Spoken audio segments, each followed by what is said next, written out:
kali ini pengurus OSIS SMPN 2 Paneal sedang mewawancarai Bapak Kadikpora untuk mengetahui program-program yang dirancangkan oleh Dikpora Magetan. Oleh itu, yuk ikuti video selengkapnya. Selamat sore Bapak, terima kasih banyak atas waktu yang telah diberikan kepada kami. Ya, sebelumnya, perkenalkan nama saya Rahmawati Angelina Catherine dan rekan saya Zahwa Zulfalisa Salsabila. Dan nama saya Lalena Oktabia Aldianti, kami dari siswa-siswi SMPN Negeri 2 Panean.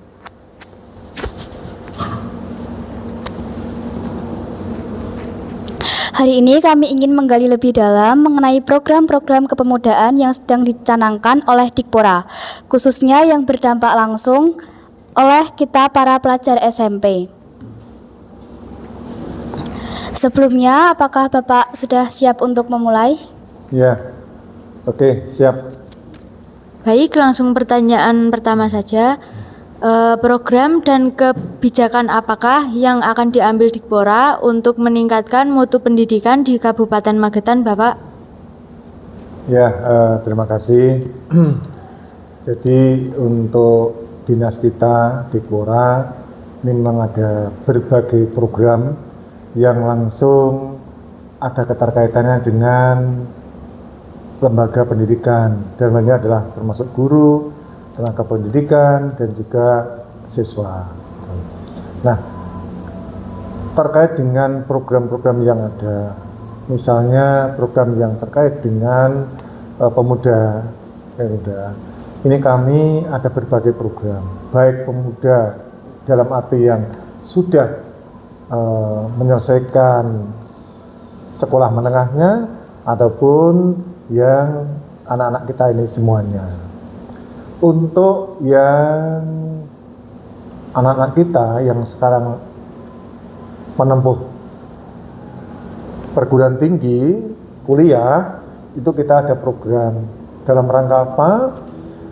Dalam rangka untuk memberikan kesempatan yang besar kepada anak-anak kita yang secara ekonomi ini belum berhasil, belum beruntung, maka kami, pemerintah Kabupaten Magetan, itu punya program yaitu pemberian beasiswa untuk mahasiswa. Nah, beasiswa untuk mahasiswa itu untuk tahun ini kita bisa menjangkau sejumlah 165 mahasiswa. Satu tahunnya ini diberi beasiswa sebesar 6 juta rupiah. Ini adalah wujud kepedulian kepada anak-anak kita, mahasiswa Kabupaten Magetan, yang dalam upaya untuk meringankan beban pembiayaannya, sehingga dari sisi perkuliahan bisa berjalan dengan lancar. Jadi kuliahnya fokus ke kuliah, terkait dengan kebutuhan yang lain, ini kami sediakan beasiswa. Ini yang terkait dengan untuk mahasiswa. Di samping beasiswa masih terkait dengan pemuda yang usia setelah pendidikan dasar dan menengah, kita juga memberikan berbagai fasilitas, termasuk bagaimana untuk meningkatkan kemampuan di bidang olahraga. Kita menyiapkan berbagai fasilitas tempat, punya GOR Yosonegoro, punya GOR Ki Mageti, punya GOR bulu tangkis mini, punya stadion, dan juga punya sirkuit. Itu semua adalah sebagai sarana untuk melakukan berbagai kegiatan olahraga. Sehingga apa? Semakin banyak anak-anak kita memanfaatkan tempat-tempat itu, tentu ya, akan memberikan manfaat lebih kepada apa?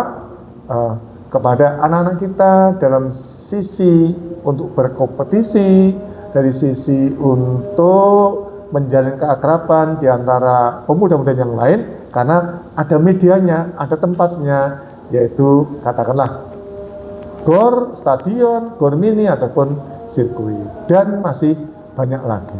Ini yang terkait dengan pemuda-pemuda kita yang sudah menyelesaikan pendidikan dasar menengah. Nah, untuk adik-adik yang jenjang SMP misalnya, terkait dengan kegiatan-kegiatan, kita ada berbagai kegiatan. Misalnya, katakanlah, dalam rangka untuk menggali potensi dari anak-anak kita, maka setiap tahun kita ada kegiatan, yaitu O2SN, OSN, ada juga MLS 3N, dan sebagainya. Ini adalah sebagai sarana untuk menggali potensi-potensi dari anak-anak kita, siswa kita, sehingga apa? Anak-anak kita ini semakin percaya dalam rangka untuk menitih pendidikannya ataupun di dalam mengembangkan bakat minatnya. Ini upaya-upaya yang sudah dikerjakan. Terima kasih banyak Bapak atas jawabannya. Mungkin kita bisa lanjutkan ke pertanyaan selanjutnya. Potensi apakah yang dimiliki siswa di Kabupaten Magetan yang dapat dimanfaatkan untuk mengangkat kebanggaan masyarakat Magetan? Ya, tentu ada banyak potensi yang dimiliki oleh anak-anak kita. Baik itu potensi akademik ataupun potensi yang non-akademik. Yang potensi akademik banyak siswa-siswi di Kabupaten Magetan yang mempunyai banyak prestasi. Itu potensi akademik. Yang non-akademik juga banyak. Jadi kegiatan-kegiatan non-akademik yang diikuti oleh siswa-siswi kita ini cukup banyak. Ada yang di bidang olahraga, ada yang di bidang pengembangan seni, ada yang di bidang pengembangan keterampilan-keterampilan yang lain. Jadi berbagai hal yang ini menjadi potensi besar dari anak-anak kita. Dengan adanya potensi itu, tentu kami berkewajiban untuk mengoptimalkan potensi yang ada. Jangan sampai potensi yang ada yang dimiliki anak-anak kita ini tidak bisa ditumbuh kembangkan. Ini kan sayang sekali. Maka kami terus berupaya dari potensi-potensi yang ada ini terus kita bina, kita rawat, terus kita dorong agar itu akan mempunyai nilai manfaat yang besar dari potensi yang ada dari anak-anak kita, baik itu akademiknya ataupun yang non-akademik. Dan banyak contoh potensi yang dimiliki oleh anak yang terkait dengan non-akademik. Banyak dari kita ini yang dengan olahraganya luar biasa. Contoh yang paling kita banggakan dengan terbangunnya sirkuit, ini kita punya pembalap handal, ya, yaitu Mario. Itu kan luar biasa, itu anak kita, anak Kabupaten Magetan itu bisa. Dan untuk anak-anak kita dan yang jenjang SD, SMP, maka ayolah terus kita asah bakat kemampuan kita semuanya, sehingga ketika ini terus kita rawat, kita asah, kami yakin akan muncul Mario yang baru. Banyak hal yang bisa kita lakukan dari potensi-potensi anak yang ada di Kabupaten Magetan. Kira-kira begitu.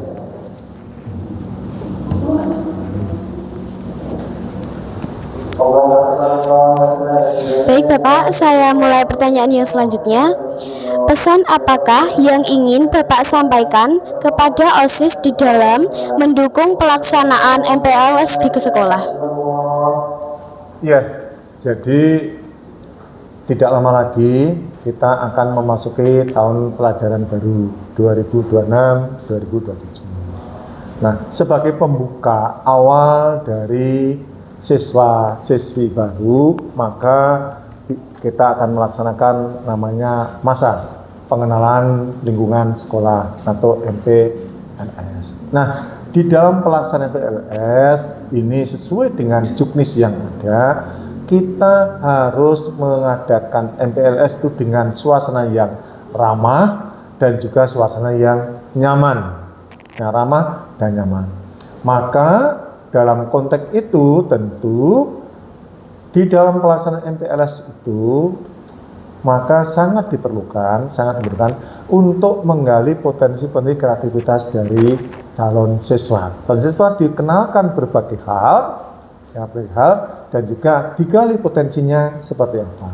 Nah, biar suasananya menjadi nyaman, aman, kondusif dan sebagainya, maka kami larang keras kepada sekolah ataupun OSIS untuk melakukan tindakan kekerasan kepada siswa baru, untuk melakukan perpeloncoan kepada siswa baru, untuk melakukan interogasi yang berlebihan kepada siswa baru. Kita tidak boleh, karena harus kita ciptakan suasana yang menyenangkan dengan memasuki sekolah yang baru dengan suasana hati yang nyaman, yang senang. Saya yakin nanti kelanjutannya di dalam proses belajar mengajar itu anak-anak akan bisa menikmati, sehingga tentu akan berdampak positif terhadap kegiatan dan dalam rangka untuk mencapai keberhasilan pendidikan. Dan perlu kita ingat, ketika anak-anak itu baru pertama kali masuk di suatu lembaga pendidikan, di sekolah, sudah dihantui rasa takut, rasa khawatir, kami sangat yakin nanti akan mengganggu dalam pembelajaran berikutnya, dan dampaknya akan untuk mencapai proses belajar mengajar yang baik itu akan terganggu. Maka sekali lagi kepada semuanya, baik itu dari teman-teman guru, kepala sekolah, tenaga pendidikan, termasuk OSIS dan senior-senior yang ada di sekolah tersebut, ayolah kita ciptakan MPLS yang nyaman dan aman. Kira-kira seperti itu. Baik Bapak, terima kasih atas jawabannya. Lanjut saja kita pada pertanyaan yang keempat. Saran Bapak khusus untuk kami yang lokasi sekolah berada di wilayah pinggiran dengan sarana yang terbatas itu seperti apa agar sekolah kita bisa terus berkembang mengikuti sekolah-sekolah yang ada di kota? Ya, sesungguhnya kalau kita lihat wilayah Kabupaten Magetan ini sudah tidak ada lagi yang masuk kategori 3T, terpencil, terluar, itu sudah tidak ada lagi. Kita semuanya dalam keterjangkauan. Bahkan kami punya tekad bagaimana untuk mengembangkan sekolah-sekolah yang notabene berada tidak di dalam jantung kota. Terus kita kembangkan dengan berbagai cara tentunya untuk menyiapkan infrastrukturnya, sarana prasarananya, termasuk juga tenaga kependidikan. Tuh. Nah, dan kami yakin sesungguhnya di Magetan itu tidak ada sekolah yang namanya sekolah ini nomor 1, ini nomor 2, nomor 3, tidak ada. Ini yang paling favorit, ini yang terbelakang, itu tidak ada. Sebetulnya semuanya sama. Dan ini tekad kami, ayo kualitas pendidikan yang merata ini harus kita kerjakan bersama-sama, harus kita wujudkan bersama-sama. Dan kami yakin ya semua nanti akan ada keterjangkauan. Maka dalam proses belajar mengajar ini saya akan mencoba, ayolah kita buat sekolah-sekolah yang dalam tanda petik itu punya kualitas yang lebih bagus, katakanlah begitu, itu harus bisa menjadi kakak kandung dari sekolah-sekolah yang lain. Contoh misalnya kita punya SMP Negeri 1 Panean, kita punya SMP Negeri 2 Panean. Kami mengharapkan sekali SMP Negeri 1 Panean itu harus menjadi kakak kandung dari SMP Negeri 2 Panean. Dengan cara apa? Dengan cara, salah satu contoh, saya akan mencoba nanti SMP Negeri 2 Panean itu bisa melakukan proses belajar mengajar di SMP Negeri 1 Panean dengan suasana baru, dengan guru-guru yang baru yang ada di SMP Negeri 1 Panean. Demikian juga guru-guru yang di SMP Negeri 1 Panean itu bisa juga merasakan atmosfer pembelajaran yang ada di SMP Negeri 2 Panean. Sehingga apa? Sehingga itu nanti akan terdorong semuanya terus meningkatkan kualitasnya. Jadi meskipun sekolahnya itu di SMP Negeri 2 Panean, tapi serasa di SMP Negeri 1 Panean. Harapan kami begitu. Nanti kita coba ya. Bisa nggak? Oh, sangat bisa. Jadi anak-anak di SMP Negeri 2 Panean ada saatnya nanti akan belajar juga di SMP Negeri 1 Panean. Tempatnya di SMP Negeri 1 Panean, gurunya juga guru SMP Negeri 1 Panean. Nah, terus Panean bagaimana yang SMP 1? SMP 1 gurunya biar merasakan juga atmosfer di proses belajar mengajar di SMP Negeri 2 Panean. Kalau itu terjadi, saat terjadi pembauran yang luar biasa, itu memang ini tidak bisa jangka pendek, perlu perjalanan yang panjang. Tapi kalau ini menjadi semangat bersama, kami yakin, ya, kami yakin proses belajar mengajar di SMP Negeri 2 Panean ataupun di SMP Negeri 1 Panean itu serasa sama. Kita sudah punya pembelajaran UNESA. UNESA itu dulu brandingnya ya UNESA Surabaya.